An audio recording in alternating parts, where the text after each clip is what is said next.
नमस्कार, vision IAS के news today के इस अंक में आप सभी का स्वागत है। इस अंक में हम आपके लिए लेकर आए हैं यूपीएससी परीक्षा की दृष्टि से महत्वपूर्ण कुछ अहम खबरें।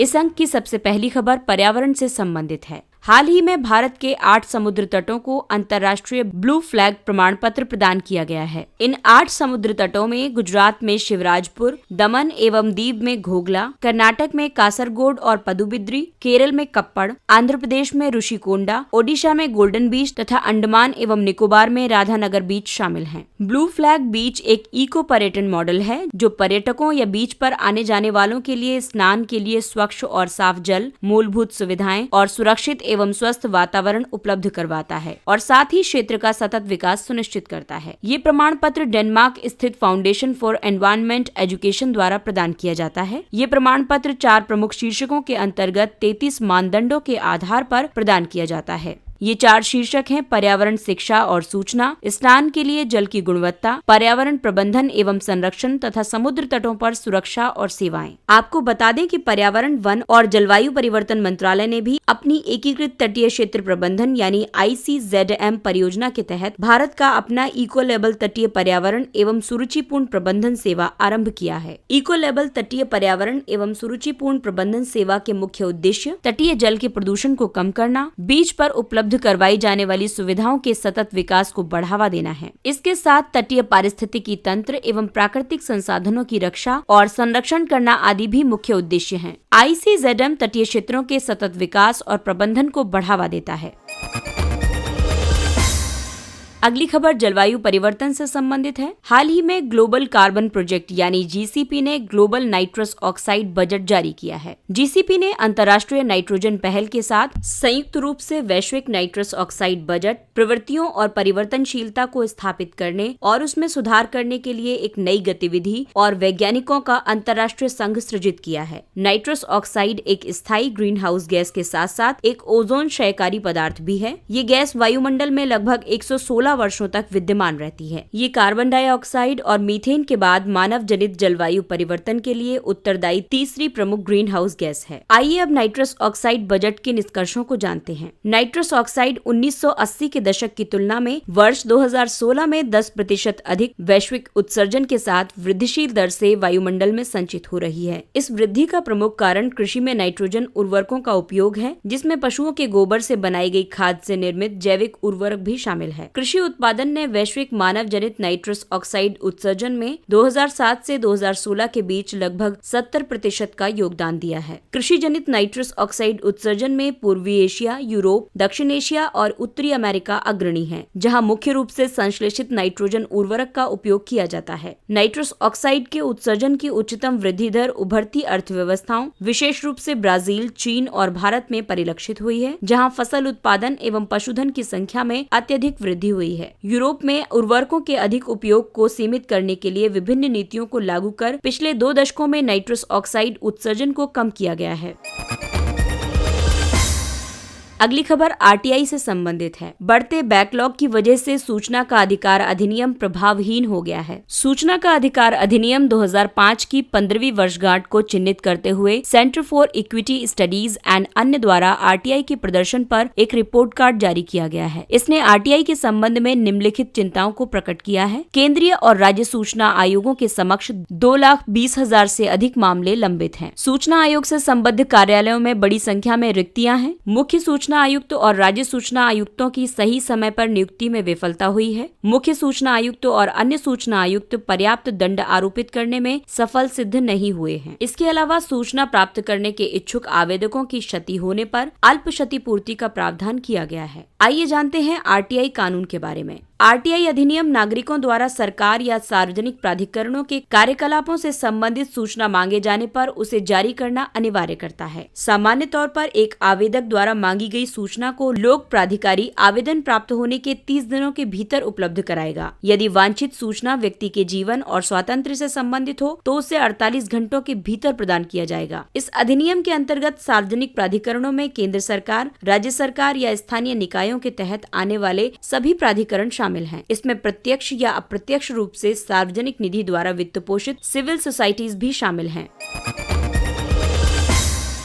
अगली खबर गृह मंत्रालय से संबंधित है। गृह मंत्रालय ने पुलिस द्वारा अनिवार्य कार्रवाई सुनिश्चित करने के लिए राज्यों को दिशा निर्देश जारी किए हैं। गृह मंत्रालय ने राज्यों को ये सुनिश्चित करने का निर्देश दिया है कि पुलिस को महिलाओं के विरुद्ध अपराधों के मामलों में मानक संचालन प्रक्रिया यानी स्टैंडर्ड ऑपरेटिंग प्रोसीजर्स का पालन करना चाहिए। इसमें अन्य कई दिशा निर्देश भी शामिल हैं, जैसे लैंगिक उत्पीड़न सहित संज्ञेय अपराधों के मामलों में अनिवार्य रूप से प्रथम सूचना रिपोर्ट यानी FIR या जीरो FIR दर्ज करना। जीरो FIR का ही एक प्रकार है जिसके तहत घटना स्थल के अन्य क्षेत्र में होने के बावजूद किसी भी पुलिस थाने में शिकायत दर्ज कराई जा सकती है। पीड़ित की जांच इस प्रकार के अपराध के घटित होने से संबंधित सूचना प्राप्त होने के समय से 24 घंटे के भीतर पंजीकृत चिकित्सा पेशेवर द्वारा उसकी सहमति से की जाएगी। इसके अलावा बलात्कार के मामलों की जांच 2 महीनों के भीतर पूर्ण होनी चाहिए। एक व्यक्ति जिसकी मृत्यु हो चुकी है उसके द्वारा मृत्यु से पहले मृत्यु के कारण के रूप में दर्ज कराए गए लिखित या मौखिक बयान को प्रासंगिक तथ्य के रूप में माना जाएगा। लैंगिक उत्पीड़न के मामलों में फॉरेंसिक साक्ष्यों के संग्रह, संरक्षण और उनके परिवहन के लिए न्यायालयिक विज्ञान सेवा निदेशालय यानी directorate of forensic science services द्वारा जारी दिशा निर्देशों का पालन किया जाना चाहिए। लैंगिक अपराधों की पहचान और ट्रैकिंग के लिए यौन अपराधियों पर राष्ट्रीय डेटाबेस यानी national database on sexual offenders का उपयोग किया जाए। लैंगिक उत्पीड़न के मामले में यौन उत्पीड़न साक्ष्य संग्रह यानी sexual assault evidence collection SAEC kit का उपयोग करके सूचना दर्ज की जानी चाहिए।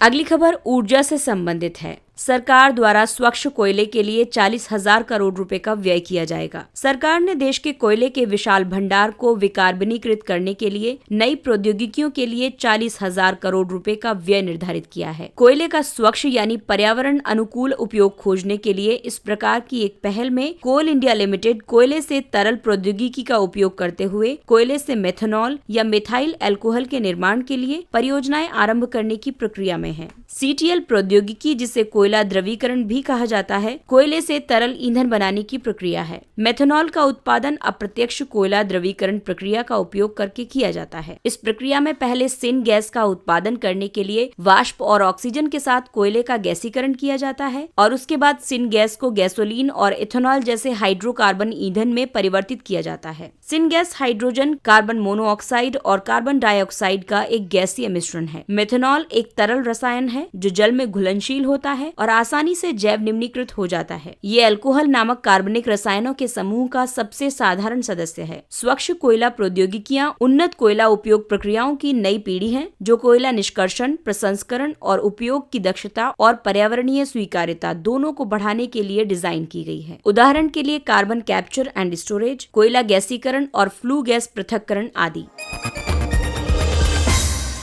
आइए अब जानते हैं कुछ संक्षिप्त किंतु महत्वपूर्ण खबरों के बारे में। प्रतिपूरक वनीकरण। उत्तराखंड सरकार अपने अपूर्ण प्रतिपूरक वनीकरण को पूरा करने के लिए उत्तर प्रदेश के बुंदेलखंड क्षेत्र और राजस्थान के कुछ क्षेत्रों में वृक्षारोपण अभियान संचालित करने के बारे में विचार कर रही है। 75% से अधिक वनावरण वाले राज्य जो गैर वानिकी परियोजनाओं के लिए वन भूमि का डायवर्जन करने के इच्छुक हैं, वे अन्य राज्यों में प्रतिपूरक वनीकरण कर सकते हैं। गैर वानिकी उद्देश्यों के लिए वन भूमि का प्रयोग करने के बाद प्रतिपूरक वनीकरण किया जाता है। कुछ गैर वानिकी उद्देश्यों में खनन गतिविधियां या बांधों, उद्योगों या सड़कों का निर्माण शामिल है। प्रतिपूरक वनीकरण का प्रावधान वन संरक्षण अधिनियम 1980 के अंतर्गत किया गया है।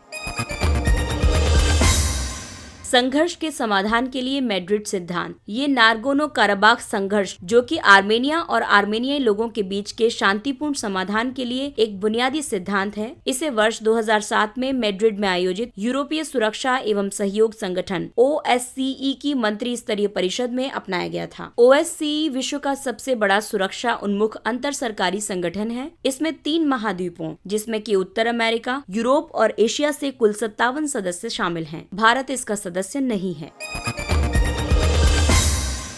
Gujarat State Fertilizers and Chemicals India Limited ने कैल्शियम नाइट्रेट और बोरोन युक्त कैल्शियम नाइट्रेट की स्थानीय किस्म जारी की। भारत में पहली बार कैल्शियम नाइट्रेट और बोरोन युक्त कैल्शियम नाइट्रेट का निर्माण किया जा रहा है। वर्तमान में इसे अन्य देशों से आयात किया जा रहा है। कैल्शियम नाइट्रेट का उपयोग कृषि में जल में घुलनशील उर्वरक के रूप में, अपशिष्ट जलोपचार में और सीमेंट कंक्रीट की मजबूती बढ़ाने के लिए किया जाता है। बोरोन युक्त कैल्शियम नाइट्रेट पौधों की वृद्धि, भौतिक मजबूती, पुष्पों के निषेचन और पादपों में भरपूर मात्रा में फलों के लिए महत्वपूर्ण है। प्राप्ति यानी भुगतान पुष्टि और उत्पादकों के चालान में पारदर्शिता लाने के लिए विद्युत खरीद विश्लेषण। Payment ratification and analysis in power procurement for bringing transparency in invoicing of generators. प्राप्ति पोर्टल के अनुसार विद्युत उत्पादकों का विद्युत वितरण कंपनियों यानी डिस्कॉम्स पर कुल बकाया वर्ष दर वर्ष बढ़कर अगस्त 2020 में 37% हो गया है, जो इस क्षेत्र में मौजूद तनाव को दर्शाता है। प्राप्ति ऐप और वेब पोर्टल विद्युत मंत्रालय द्वारा विद्युत उत्पादक कंपनियों एवं डिस्कॉम्स के बीच विद्युत खरीद संबंधी लेन देन में पारदर्शिता लाने के लिए विकसित किया गया है। ये पोर्टल विद्युत उत्पादक कंपनियों को किए जा रहे भुगतानों के संदर्भ में उपभोक्ताओं को उनकी विद्युत वितरण कंपनियों के वित्तीय प्रदर्शन का मूल्यांकन करने में भी सक्षम बनाएगा। जयप्रकाश नारायण एक भारतीय स्वतंत्रता सेनानी, सिद्धांतवादी, समाजवादी और राजनीतिज्ञ थे। वे कांग्रेस पार्टी के अंतर्गत वर्ष 1934 में गठित कांग्रेस समाजवादी दल के संस्थापक सदस्य थे। वर्ष 1948 में उन्होंने कांग्रेस सोशलिस्टों के साथ मिलकर कांग्रेस पार्टी का त्याग कर दिया था और वर्ष 1952 में प्रजा सोशलिस्ट पार्टी का गठन किया था। वर्ष 1970 के दशक के बीच उन्होंने तत्कालीन केंद्र सरकार के विरुद्ध संपूर्ण क्रांति का आह्वान किया था। नानाजी देशमुख। चंडिका दास अमृतराव देशमुख को नानाजी देशमुख के नाम से भी जाना जाता है। वे एक समाज सुधारक और राजनीतिज्ञ थे। उन्होंने शिक्षा, स्वास्थ्य और ग्रामीण आत्मनिर्भरता के क्षेत्र में सराहनीय कार्य किया था। उन्होंने मध्य प्रदेश में चित्रकूट ग्रामोदय विश्वविद्यालय की स्थापना की थी, जिसे देश का प्रथम ग्रामीण विश्वविद्यालय माना जाता है। वे स्वतंत्रता सेनानी, लोकमान्य तिलक और राष्ट्रवाद पर उनके विचारों से प्रेरित। वर्ष 2019 में उन्हें मरणोपरांत भारत रत्न से सम्मानित किया गया था। राष्ट्रीय तितली का दर्जा। एक नागरिक सर्वेक्षण में कृष्णा पीकॉक, इंडियन जेजेबेल और ऑरेंज ऑकलीफ को राष्ट्रीय तितली के लिए प्रतियोगी के रूप में चिन्हित किया गया है। कृष्णा पीकॉक सामान्य तौर पर हिमालय में बड़ी संख्या में पाई जाती है। इंडियन जेजेबेल अपने चमकीले चटक रंगों वाले पंखों के माध्यम से शिकारियों को स्वयं से दूर रखने में सक्षम होती है। इसे बगीचों और अन्य अत्यल्प सघन वन क्षेत्रों में देखा जा सकता है। ऑरेंज ऑकलीफ को शुष्क शरद ऋतु में सूखी पत्ती की तरह स्वयं को रूपांतरित करने के उसके छलावरण की क्षमता के कारण मृत पत्ती के रूप में यानी डेड लीफ के रूप में जाना जाता है। ये उत्तर पश्चिमी घाट और मध्य, उत्तर और उत्तर पूर्वी भारत के आर्द्र वनों में पाई जाती है। इसके साथ ही ये अंक समाप्त होता है। अगले अंक में फिर मुलाकात होगी कुछ अन्य महत्वपूर्ण खबरों के साथ। तब तक के लिए नमस्कार।